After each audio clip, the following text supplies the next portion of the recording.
I am recording this, just so you know. We're going to use this as something we can post in case people want to refresh a refresher or didn't get a chance to do some of the training. So we have an old one up online right now, but we'll replace that with this one. So welcome everybody. I appreciate your volunteering and taking some time on a Tuesday night to join in here. We're talking about the herring count that we have ongoing in the North and South Rivers. I'm Alex Mansfield. I'm the watershed ecologist at the North South River Watershed Association. I'm also the South Shore Regional Coordinator for the Mass Bays National Estuaries Program, which extends a little outside the boundaries of NSRWA. So I work from basically Cohasset to the canal. So cover Duxbury and Kingston and Plymouth too in that role. Let's see. So quick picture of herring. This is a picture taken last year in Pembroke, not at our counting site, but at the Pembroke Park, if you guys have ever been over there. If you haven't, I would recommend maybe third week of April. We'll start sending some notes around when fish are really running. But if you haven't seen this before, it's pretty spectacular and gets you pretty jazzed for the spring and for counting fish. I picked this picture specifically not because it has the most amount of fish, but for people who haven't done herring counts before and want to know what a fish river herring looks like and what they're going to be looking for counting at these sites. So you can kind of see them through the water. They're sort of a golden brown when you're looking down on them, kind of flash silver if they turn to their side. And that's what you can be looking for there. You won't confuse them with other fish. We don't have a lot of other fish moving through the places where we count. If you did see a fish that was different, you would know it. Maybe a shad that would be twice as big, or an eel, or a lamprey, or a turtle. But you're not likely to see anything that surprises you. So this is what we're looking for. Most of you probably got here through this sign up page on our site. It's a new. This is our first year using this for the herring counts. We've used it for some of our other events, but it is new, so we are working out bugs with it, trying to figure out the best way to use it. Probably, if you have used this to sign up for the herring count, probably one thing that you notice is quirky is that you're signing up for a week that represents the last dates of the count, but it's really backdating the whole 2 months that you're signing up for. So and there's just some quirks in the software that makes us have to do that. If we were to post every shift, it would be overly cumbersome for you to try to sign up. If we posted the start of the whole program, the software thinks that you personally are standing at the fish ladder for the entire 2 months. So we had to start at the end, and hope you can bear with us on backdating. But if anybody has any questions about that, let me know. But really, you're signing up for a day of the week, Tuesday, for example, for a shift, 7 to 11 a.m., for example. And even though you're signing up for that 1 week that represents the end, it actually starts next week, and you cover all those weeks. I'll get a little bit more into those counting shifts in a minute, but if you haven't signed up there, this is a good place to sign up. What is good about this software that is different than some of the tools we've used before is it's easy to go in and change what you're doing, add, subtract, ask a question, go to a different location if you want. So it is a powerful tool, but it does have some bugs. So I just showed a picture of river herring. Those were alewife in that picture. Really, there are two species that we're looking at, though. There's alewife and blueback herring. They are indistinguishable to any of us looking into the river. Fisheries biologist might be able to tell the two of them apart if he had them in hand. Very difficult to tell just by looking. So for all intents and purposes, we're just calling them river herring. We're lumping them all together. What's a little bit different about them is the alewife run a little bit earlier, and they tend to spawn in the ponds. So our runs that have fish ladders with ponds at the top of them are where the alewife tend to spawn. The bluebacks come a little bit later and tend to spawn in more stream environments. So, some of these locations where we've taken a dam out that had no fish ladder, it currently would be dominated by bluebacks because they couldn't get access pond habitat. In the future, as they're able to get into places like Jacobs Pond, we might see a transition to more alewife. But as far as this count goes, don't worry about the difference.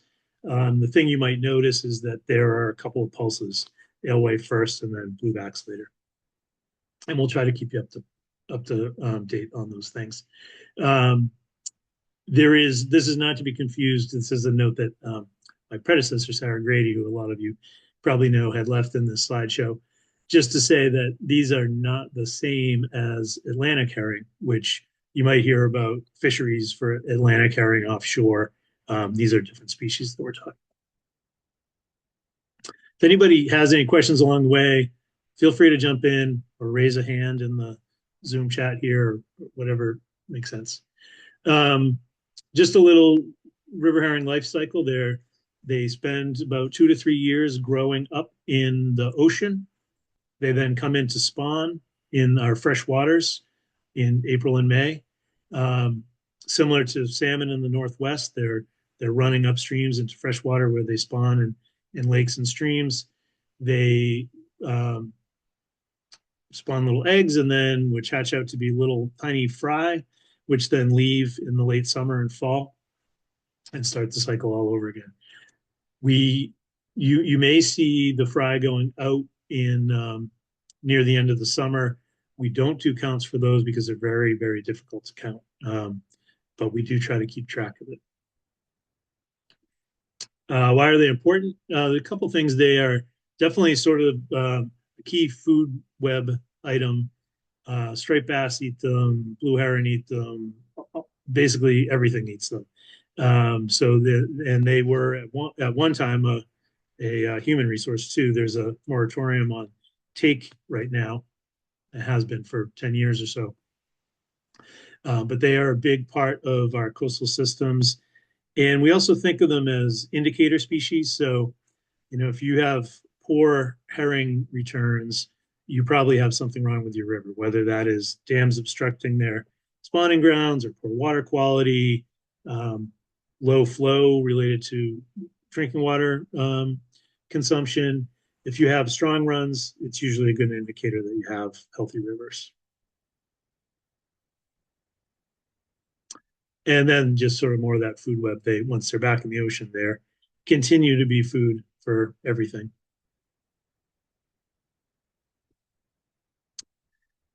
So they are part of our big projects to do removing dams, improving all the things I just talked about, water quality, stream flow. I look like I'm frozen here. I don't know if I'm frozen to you guys. Hopefully you're just seeing the screen anyway.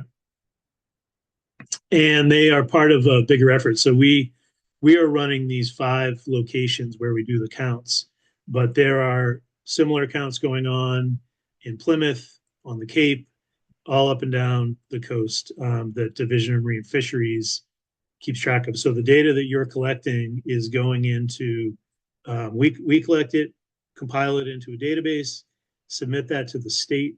They incorporate that into the statewide data for river herring. That then goes into coastwide, the Atlantic States Marine Fisheries Council that looks at all of the Atlantic states. And this data is used for them to make decisions about fisheries management.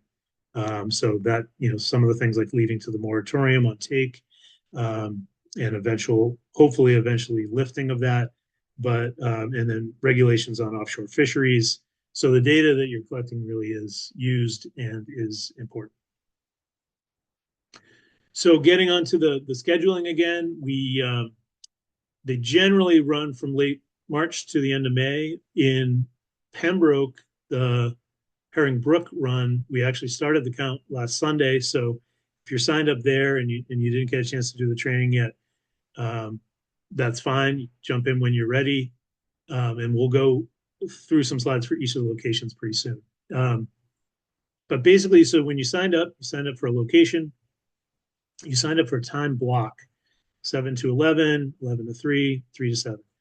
For whatever time block you signed up in, show up. You're only going to do a 10-minute count. You're not committed to 4 hours a day. And show up randomly in that time frame. You don't have to show up at the exact same 7:32 every time.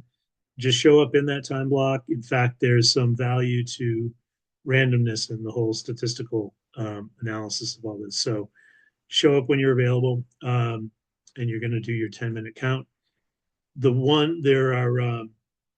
There's basically one exception to that, which is we can't have back-to-back counts. The state doesn't consider that random in the data. So if you show up and there's one of your co-volunteers there counting, give them their space to do their 10 minutes, and then give it a few minutes before you start your count. If you do it right back to back with somebody else, when we submit the data, they'll throw out that second count. So you don't want to waste your time with that. Likewise, we've had people, it's a beautiful Saturday. They go to do a count. They think, well, I got nothing else to do. I'm going to do 3 counts in a row. And they do 10 minutes, 10 minutes, and 10 minutes. And those second 2 counts get thrown out. So again, don't waste your time with that. Similar if you go with a friend or a partner, and you both want to do a count, just leave a little bit of time in between each count so that they don't get thrown out and your data is valuable. And if anybody's interested, I can get into the statistics of all that, but just trust me. This piece is, so for some of you have done it in the past, and especially a long time ago, this is one of the biggest changes for this year. We're trying to go all electronic. It does a lot of things for us. We used to use logbooks. Tom, you probably remember we had logbooks out there and they were great. We had them in a cooler on Write in the Rain paper, and it was kind of fun because everybody got to look at the notes that a previous counter made, and you get to see what, how many fish someone else saw, what they're, if they saw something interesting there. We've had some problems with losing logbooks to vandalism. It takes a lot of energy for us to enter the data by hand from the logbooks. So we're really trying to move to this electronic data entry. If you are not comfortable with the electronic data entry, we do have paper log sheets that you can maintain yourself and send them to me, and we will hand enter those, but you'd be doing us a favor if you use this tool. This tool is called Survey123. The link is here in this presentation, which we've shared by email, but I can share again if you don't have it. I'm going to click on it right now and see if you can see me going to it. Did you see my screen change? So this would be similar to what you would see on your phone.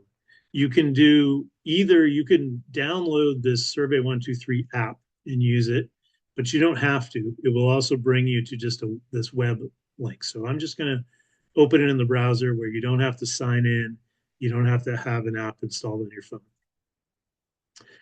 So when you do that, it will bring up this form, which I don't know how well you can see it. Let me see if I can enlarge it a little bit. It has all the same fields that the old logbooks had and the same fields that the paper sheets have. You're putting your name in. You're putting the date in. One thing that will happen here is it will sort of auto-populate the date, and it will auto-populate the time you showed up. So if for some reason you're using the app in the field doing your actual count and your cell phone battery dies, or you don't have cell service and you decide that you're going to enter your data when you get back home, just be aware that this will happen, and you're just going to want to go back and say, I did it at, noon. See how well that works. No, I guess you have to do this. But there you go. You can just change it. So just be aware of that if you are doing it. You're going to pick the site you're going to. So say South River Marshfield. You're going to take the air temperature. This should be in Celsius, which you can pull from your phone. I know it can be a little cumbersome because everybody has their weather apps and everything in Fahrenheit. If you do put it in Fahrenheit, we'll correct it. But again, it does us a favor if you put in Celsius. Usually, most of the weather apps will have a setting that you can change, or you can say, hey Siri, what's 52 degrees Fahrenheit in Celsius? And she'll tell you.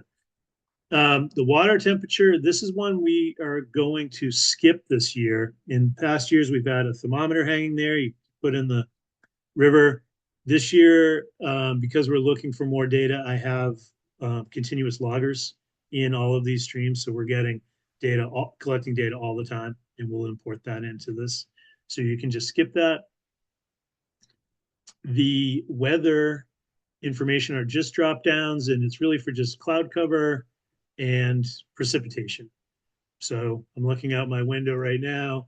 It's about 75% cloud cover, so I picked this one. And that goes into the database because it's clues on when fish run. And people really have broken down that data. It's interesting. So now we're getting into the nitty gritty. This is when you're going to do your count. Again, this is another one that auto-populates. So if you're there on site using the app, wait to click this until you're ready to go. If you're using it back at home, make sure you just update this for when you really did your count. And then you're going to go, and we don't have an end time on here. We, in the old paper forms and logbooks, we had a start and end, but these are 10-minute counts. So no need to write the end down, just count for 10 minutes.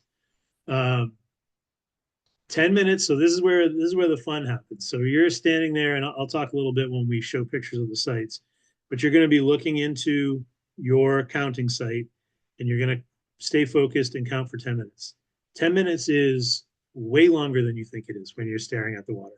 You're going to be looking at this, and you're going to think that a half an hour has gone by, and you look at your watch, and it's been 2 minutes. It's easy to get distracted.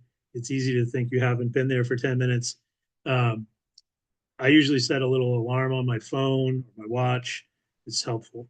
So you're going to focus for 10 minutes, make it your moment of Zen for the day where you have no distractions, do some meditative breathing, count fish going by, or count none going by, which a lot of times is the case.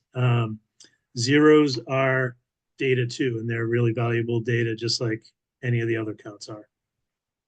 Especially early and late in the program, we want to capture the beginning of the run. So we start these counts when we know the fish haven't started yet. So you are going to go and you are going to count 0, 0, and 0 for a few days. And then once the run starts going, you start to see fish. But all those zeros at the beginning help us confirm that we caught the entire run. So can't say it enough. Zeros are valuable data, even though it can be frustrating in some of these counts at these locations. Herring below the ladder. So again, I'll point this out when we go to the slides about the individual sites, but these are just estimates. Did you see any fish down below the counting site that haven't come up yet? And they're just ballparks. If you're in Pembroke, you might often see 100 plus. There's thousands there sometimes. At other sites, you can probably count them, 1 to 5 fish. So you pick that. That's not something that goes into the state's database, but it helps us know if there are fish that we didn't count but are likely moving up the rivers. So if one of you goes and sees 100 fish below the ladder, and then someone comes a half an hour later and doesn't see any fish below the ladder, they probably went up, and we just didn't capture them in the count, and we want to know that. Notes and comments. This is the stuff that used to be fun in the logbook. I'm trying to figure out a way that we can maybe share this electronically, some sort of running Google Sheet or something that you can look back and see what people have been putting. Haven't quite figured that out yet, but this is really anything that you find interesting. It was too dark. I couldn't see through the water. It was really windy. There was a swan trying to attack me while I was doing my count. There were cormorants eating every fish that made it past the ladder. Anything that you find interesting, we'll find interesting. So don't be shy about leaving comments. Um, and I will look at them frequently. So if you have a question, you can put a question in there too, and I'll see it within a day or two. Um, if you see something that's more significant, please reach out to me. So if you see a log stuck in the fish ladder and there's no way fish can get by, let me know right away. If you see a turtle stuck in the fish ladder that looks like it's going to drown, let me know right away. Um, if you see someone taking river herring, let me know right away. This is, as I mentioned, there's a moratorium on take, so that in generally shouldn't be people taking, but there are Native American tribal rights to take fish. So you may see someone legally taking fish. You may see state fisheries biologists taking fish. They're usually pretty obvious because they have, you know, labels on their clothes and their trucks, but still. And then even if it is somebody doing something illegal, it's not, we don't want you to be the police out there. So don't get into a confrontation with somebody. Just let us know, and we'll let the environmental police know. And then in the app, you'll see, or on the desktop too, but you can just click the picture button and it will take a picture. If you see something interesting, again, please take photos. It's great. And then you click submit, it goes in. So that is survey 123. And if you're having any trouble with it at all, let me know, and I can help you out with it. So I went over So, pretty much all of this. Alex, I have a question. Yeah, On your herring count, is there a range in that button? You put zero in there? Is there is there a range of numbers I that you, put zero. No, for the actual count, you're going to put in exactly how many you saw. So okay, for the so you saw 12 herring go by. That's what you'll put in. okay. For the herring below the ladder, it's a range because Go, it's hard to estimate when they're swimming around. go see mama. Where's mama? So So I guess my question is I'm going to Bound Brook, yep, and See I'm mama. not sure where you're monitoring See there. I mama. assume it's under the bridge. it is. So that's a pretty big water body. Yeah. Probably the So numbers are zero. yeah, there's a lot of zeros at Bound Brook, and hold on to that question for a minute, Tom, because I'm going to show some pictures of Bound Okay, Brook and how we're going to count there, which is going to be a little okay, bit different this year too. But you make okay. a really good point. So on the one hand, we're trying to do all these river restoration projects, take dams out, take fish ladders out, and turn these streams into natural Nothing flowing happened. streams. And by doing that, we take away our ability sometimes to count fish. So, um, hey, John, We're not we going could outside. you, could you go on mute, John? We can hear you talking now. Oh, I'm gonna mute him. There we go. Yeah, it's an interesting conundrum. When we have dams, the fish are stuck. We see them pooled up behind dams. It makes it easy to count. We take the dam out, it turns into a natural stream. All of a sudden, it's very difficult to count. Um, and so we're trying to, the state is working on ways to characterize those restored streams, even though they're not the easiest to visually see fish anymore. We kind of know intuitively that it's better for them, even though we don't necessarily see every one of them. So I think this is all I already mentioned all this stuff as I went through here. You're going to skip taking the temperature. You're going to do the 10-minute counts. You're going to watch the fish pass by. Just making sure I didn't forget anything. That's about it. Everything I mentioned. Oh, except for this tip at the bottom. If you have polarized sunglasses, it can make a real difference in seeing through the water.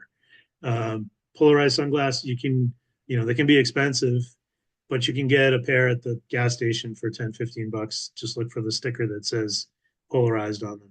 And they really do make a difference in being able to see through the water and see fish. It's kind of like magic. All right, I'm going to go through our 5 sites quickly. Let's see. So we're going to start at Old Oaken Bucket in Situate. Show of hands for who's going there. Anybody? All right, we got a couple. Good. So this site, if you're not familiar with it, it's right off the Rotary on 3A in Situate. The best place to park is as you leave the Rotary and go up Country Way. As soon as you get onto Country Way, there's a little turnout for a little historic park right there. Park in that little turnout, and then carefully walk across the street to where you can see the pond. You know, it's tempting to run across the street right from the parking, but you should really go down the crosswalk, which is not too far because there is people flying off that Rotary. So you go across and you are this picture's pretty small, but it's not hard to it's hard to miss. You're looking at the pond, and the pond is flowing into the concrete structure that has a fish ladder. So you're going to go stand at the top of the fish ladder. The fish ladder is sort of you can see it small in this picture, but it's got a switchback in it, so it makes a full 180-degree turn. You're going to stand at the top of it, all the way up by the pond, and that's where you do your count for fish going by. This is a site that is interesting. We don't always see a lot of fish here. You might see some zeros. You might see a lot of zeros. Last year, we did see quite a few fish here because we had a very wet spring and we had high flow, and so more fish were able to pass here. This is Situate's water supply, so it can be in times of drought, like we're in right now, and especially later in the run, the water levels can be low, and that fish ladder can have limited water in it. So, if you are counting here, I'd like to ask you to also be our eyes and ears for how things are looking there. So, if it looks like they have boards in and the fish ladder is completely blocked off, let me know. If it looks like the water levels are just so low that the fish can't get up the ladder, let me know. If you're not sure what any of that means, let me know, and we can talk about it some more. I try to get over there pretty regularly, but it is still one of those things where the town is trying to hold back water for the summer, and so sometimes it's a push and pull in terms of getting water released for the fish passage. Oh, sorry. I forgot that we have actual pictures. Oh, John, you get your hand raised there. Yeah, question for you. If we see a board or something blocking, should we leave it and don't do anything, or is it an obstruction we should look to remove? Leave it and don't do anything, but let me know right away. I'll come over. Okay, sounds great. Thank you. In this picture, you can see, for those of you who haven't been there, so you can kind of see the switchbacking fish ladder, and you can see these boards in here have a notch in them.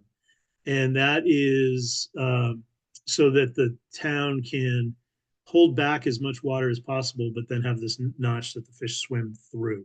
So sometimes they'll take the notch board out and put a full board in. That's something I want to know. But anyway, where that red box is where you do your count. This is another site where you're going to want to look down in the pool here over to the right of this. It's a good place to see fish swimming around that haven't come up the ladder yet. So if you keep your eyes open, you can see baby eels in there that are a good thing to put in the comments. So that's Old Oaken Bucket. Herring Brook in Pembroke. Show of hands, who's counting there? All right, a couple people, great. So this one is, if you do know Pembroke and you are familiar with the Herring Park Historic Fish Run or whatever that park is called, that is not where we do the count. We do the count. It's on Hills Mill Road, Hills with one L. It's a tiny little dirt road. This is a picture of aerial view of it. Put it in Google Maps. One thing that's a little tricky about this site is I have Verizon, a terrible phone service here. So the app doesn't work great for me here. So keep that in mind the first time you go, check that out. You might have to write down your counts and bring them home. But so you're going to pull onto Hills Mill Road. This is really short little road that has one house on it. Just beyond that house, it's a white house. Just beyond that house, you'll see a bunch of no trespassing signs. It's another property that's further up, but you can't miss it. You'll see the pond on your right, pull into this sort of parking area, and then you'll see a wooden deck. Well, actually, I should go to those pictures again. Again, I have the pictures.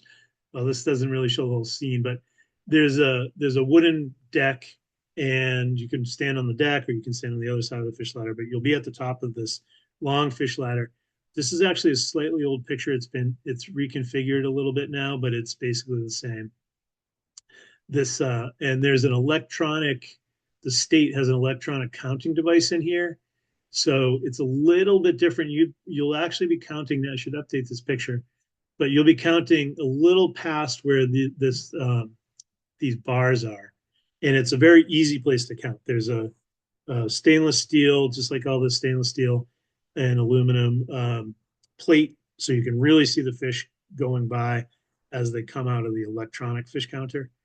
We keep the electronic fish counter and our volunteer count both going. The electronic counter counts every fish, but it's only been in there a couple of years, so we've been doing our volunteer count for over 10 years. So we're trying to keep consistency with the volunteer count. So this is a place where you'll see a lot of people, you'll see a lot of fish, and you'll see that electronic counter. So you might run into marine fisheries staff.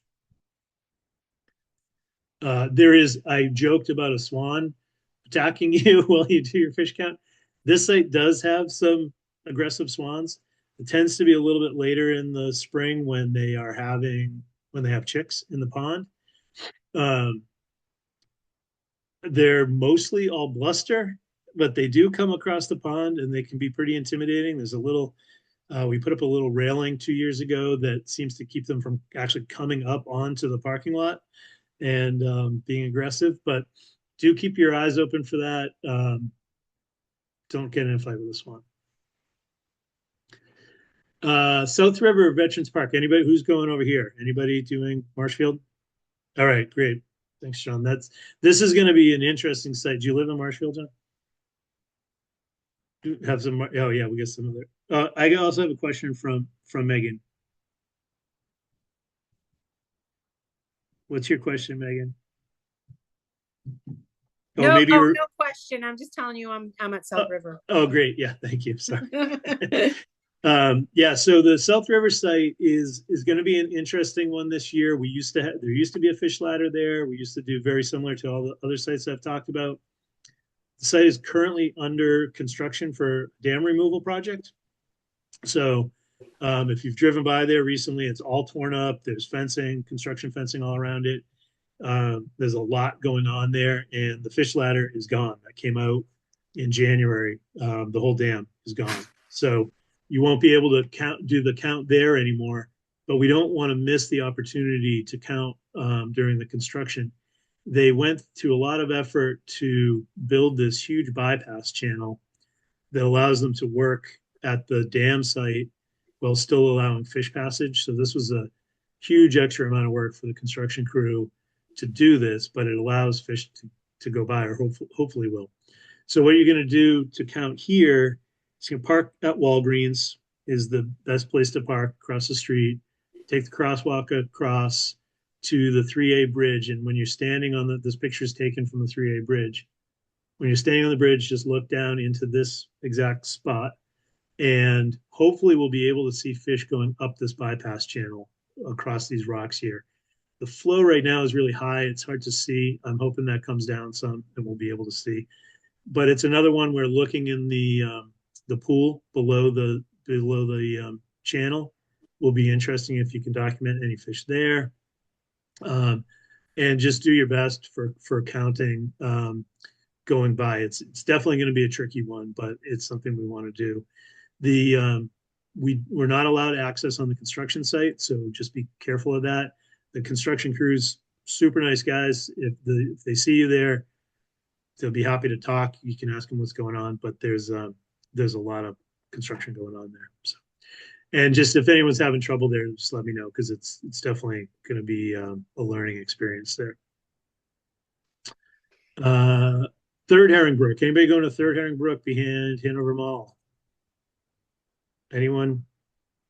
Well, I'm not sure we have anybody, but if you are, this is another tricky one, getting back to the point that Tom made about being hard to see in restored streams with no fish ladder. So if you are doing this one, you're going to go behind Hanover Crossing, the old Hanover Mall. Park way at the back of the parking lot behind Macy's. Plenty of parking there. Still a big dirty snowbank there right now. Park, walk across the access road that goes behind the mall, and you'll see this gate currently has a DEP file sign on it from the restoration project that we did here recently. So you're basically just going to look through the gate into the stream, into the brook. It's surprisingly easy to see into the bottom. It's a clear sandy bottom, so you can see fish. This is a place, because it is a stream, no river. Remember, these fish are swimming upstream, so here they're going from right to left against the flow. It's another one that's going to be tricky to count fish, but we really want to do. This is a site where we've taken out 3 dams and 2 of these weirs, so we're really looking to document fish having got by these sites.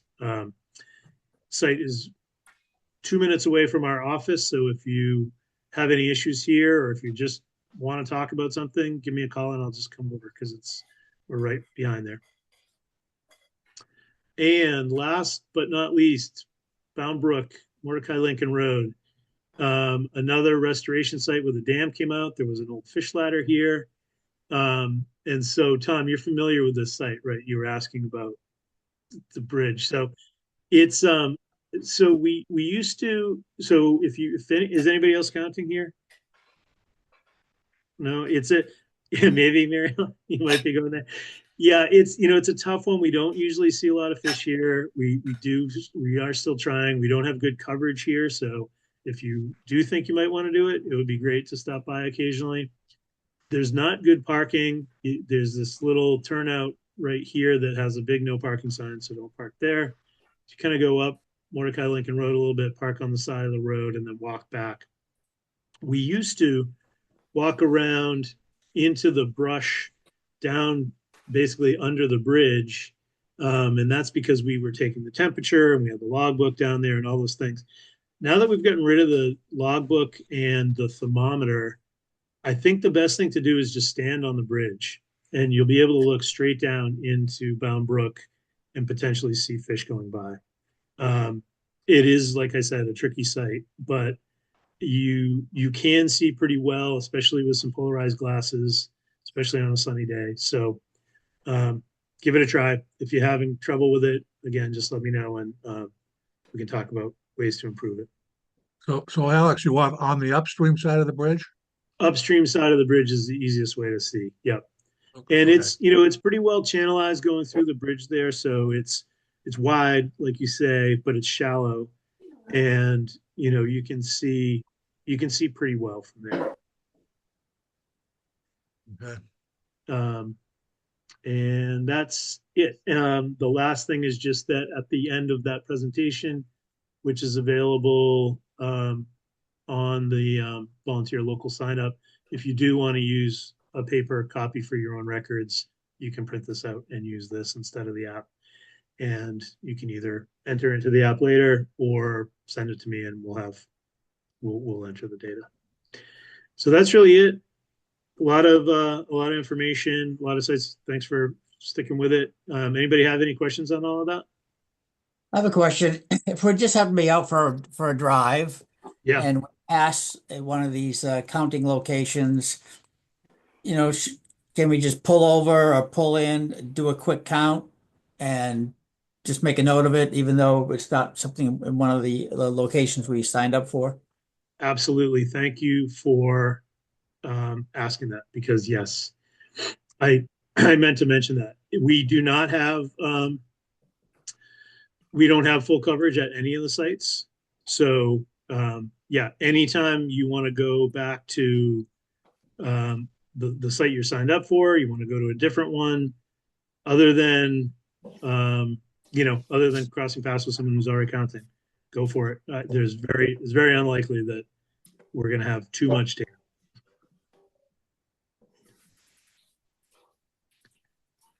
Stop sharing there.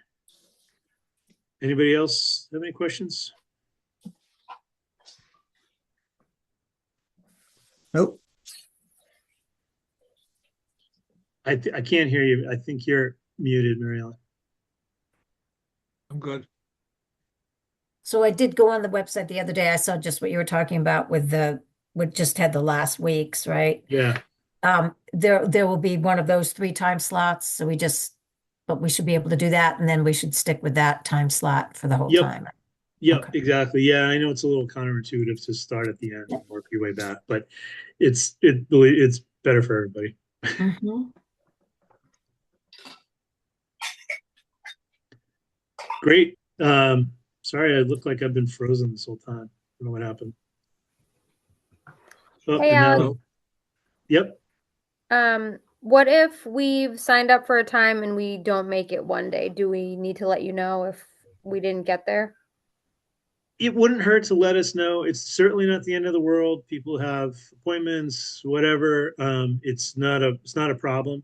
But if you can let us know, either through the sign up, the volunteer local, you can actually put a thing in there that's it, make a comment, or just send me an email. And it would be helpful. It would be good to know, because then maybe somebody else can just shoot over there. I make the rounds to all of these sites a couple times a week, just to make sure they're in good shape and nothing's happening. So it might just prompt me to say, I'm going to go over there at the time when you were going to come. So Alex, just for your information, I was over at Old Oak and Bucket today, and that top board is in. Yeah, I presume the water department will be taking that out. I have a meeting with This them weekend? tomorrow. I have a meeting with them tomorrow morning. Okay. April 1st is the date that they're supposed to take that out. So they'll hold that as long as they can. So it'll, I'll see if I can, because I think we're starting the count on the 30th. I'll see if I can get them to take it out by the 30th. But technically it's April 1st that they have a requirement to allow fish passage. Right. Yeah, But we 'cause are- right now, look, very little water going, it's like the outflow migration. flow. Yeah, it's going to be a tricky year. I mean, it's hard to, it's hard for people to maybe realize this, because we've had a lot of rain in the past 2 weeks, but we are in a pretty significant drought, and it's very unusual to go into the spring in a drought. It started late last summer and has continued through the winter, and I think we're in a level 2 or 3 drought. The North Shore is in critical drought, and it doesn't bode well for this summer. Right. Not good. No, it's not good. I think it doesn't really look it to the naked eye when you're driving around. It seems like there's quite a bit of water, but I have a feeling as soon as it gets a little warm here in the next week or so, and all the plants start growing, you're going to really notice that all these water bodies are getting sucked down pretty fast.